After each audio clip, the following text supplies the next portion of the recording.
Alright, figured a close-up of picking stuff would be useful this time. Try and get an obvious angle here.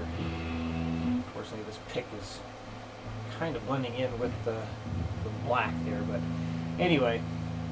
So, one thing I was kind of thinking about, like the idea of like having your thumb in the right spot is like if you have no pick in your hand, you just put your thumb flat on the string like this.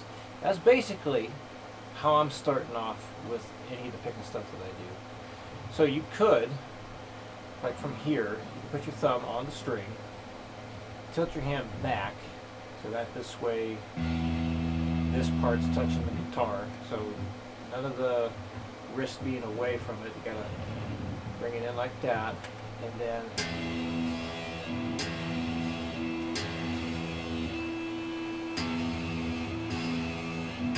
so that's not exactly the motion to do, but it's kind of the idea.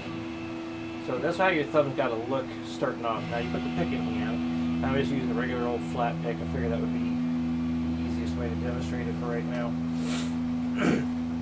So,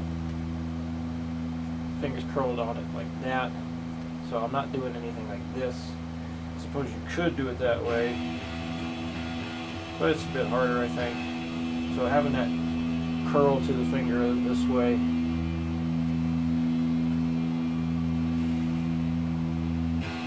This really makes it a lot easier for me to move the pick in this direction. So,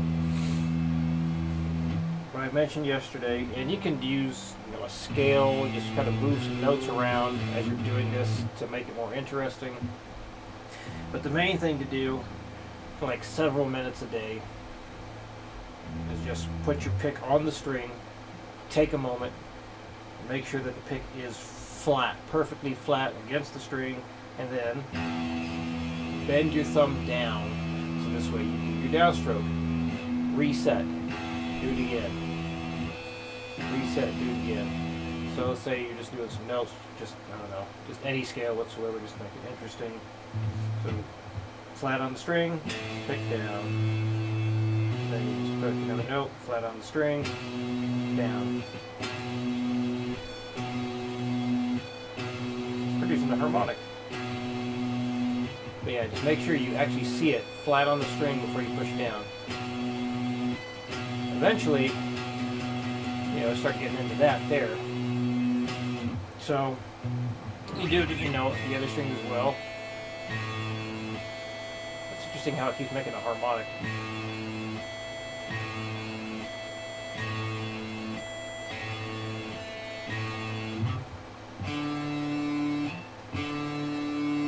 Just reset.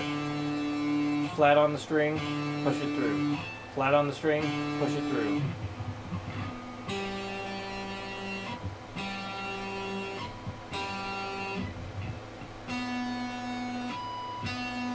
Now I am angling my arm a little bit, so this way when I'm pushing down, the pick goes away from the body of the guitar. If you did it this way, I mean, you still could.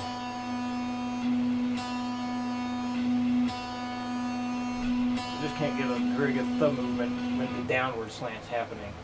But even if you were doing a downward slant and picking like this,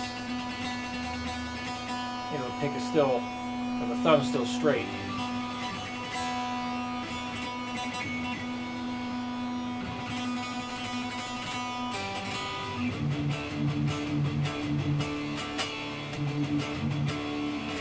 Versus that.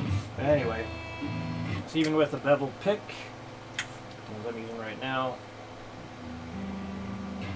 you still start, you get the very tip of the pick flat against the string, push that through, and eventually just kind of doing that. But yeah, so really the big focus this week is to try and get the thumb position improved. So this way we remove the extreme angling of the pick. So this way we have more clarity in the notes when you start going faster. So that's the main thing. It still ties into the whole, we'll make sure things sound good. And, well, things sound less than optimal when there's too much of an angle on the pick and you get all that squeaky, scratching sound. So that's it for this week. We certainly do things to have fun playing and whatnot, but for like several minutes, like 5-10 minutes straight, I mean, you can put on like a show or something to kind of take your mind off of the monotony of what's going on. But I really want you to just focus on form. Very, very much make it a habit to flat on the string, pick flat on the string and then pick down there. So I ordered one of those Chris Broderick pick clips. I don't know when it's going to get here, but I figure since I've talked about using the thumb pick before for this sort of issue, I should probably get something. So we'll see what happens there. All right, let me know if any questions come up, and I'll see you again next week.